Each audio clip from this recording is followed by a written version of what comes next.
This is Dark Mario 2 here again. This time I'm in my car, parked of course, and I just visited my local comic shop, Graham Cracker Comics in DeKalb, where I spied one of these. This is a Real Toys NECA Alien 3 figure. It's a figure of the Xenomorph in his color palette from the NES game, I'm pretty sure. I think it was an NES game. Looks like an NES game.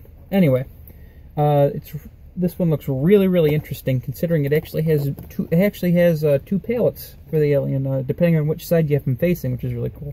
So without further ado, I'm going to open them up, and I'm going to give you guys a first impression here on what I think. So let me just ease them out of here. Ooh, here we are. One piece of plastic.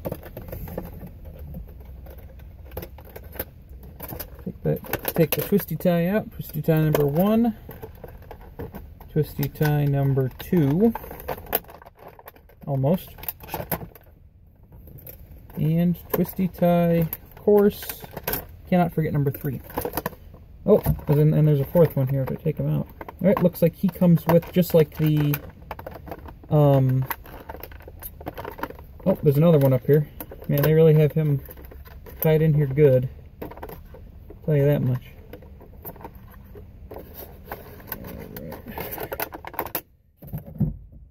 Ooh.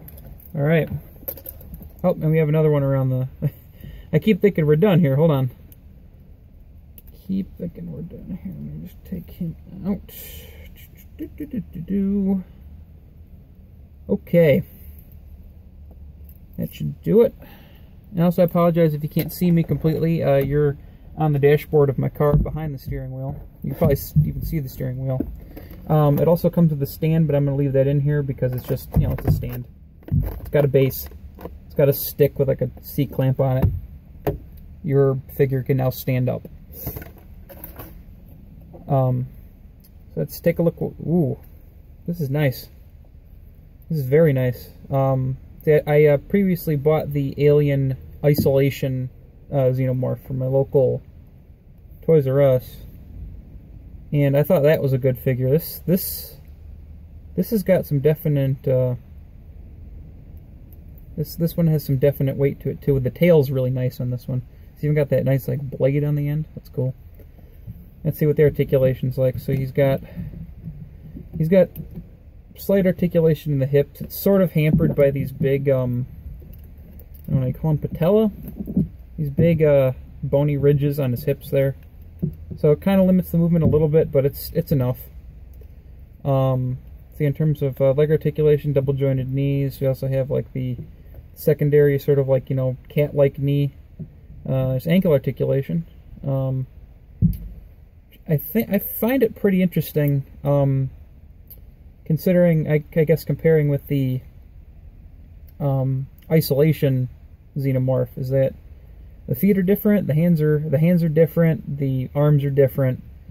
Actually, I would say, comparatively to some of the other Xenomorphs that NECA has released, this looks like it's a pretty... I don't want to call... I hesitate to call it a new mold.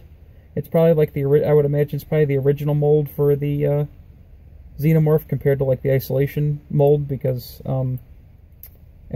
anyway, let's see. It's got of course the articulated mouth with the secondary proboscis, whatever you want to call it. Tuck that guy in there, close the mouth up.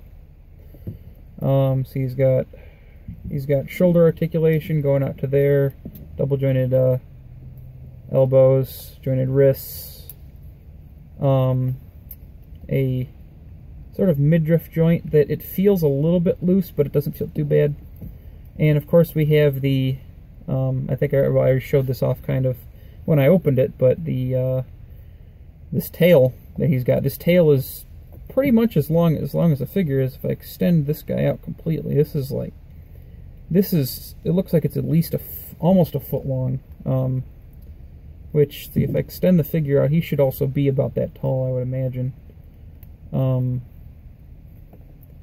Yeah, like I gotta say, for around $20, this is you can never go wrong with a figure like this for like 20 bucks. If you're looking for something nice to put on your shelf, or you can really see like the duality of the palette there. There's sort of like the orange palette, and there's like the blue palette. Pretty cool.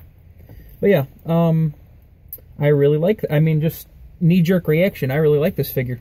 I don't want to say it beats out the Isolation Xenomorph. I really, really like the Isolation Xenomorph, like, a lot. But I also really like I want to say that come to think of it, that the Isolation Xenomorph doesn't have double jointed elbows, which is kind of weird. So they kind of went the Hasbro like Black Series 6-inch route, you know, where like the first wave, at least I think everyone but Pilot Luke had double jointed elbows and double jointed knees, and then after that they just had like your standard like 90-degree hinge. Well, with the exception of the First Order Stormtrooper, but that's another story. Well, anyway, so in terms of a rating, I give this figure. This figure is an easy. You know, I'm gonna give it a 9. I don't feel like giving out perfect 10s. You know, just to anything. Downsides being the slight. I guess it's not as bad as I thought it was, but I guess the maybe slightly loose midriff joint. 9.5. You can go 9.5. Because all in all, it's just your standard fine NECA craftsmanship for about 20 bucks, like I said, and it makes a nice for a nice display piece. So anyway, oh, you can do this too. So endless play value, of course. So anyway, I got to get going home here. It is after 1 o'clock, and I am starving. So until next time, this is Dark Mario 2, signing off.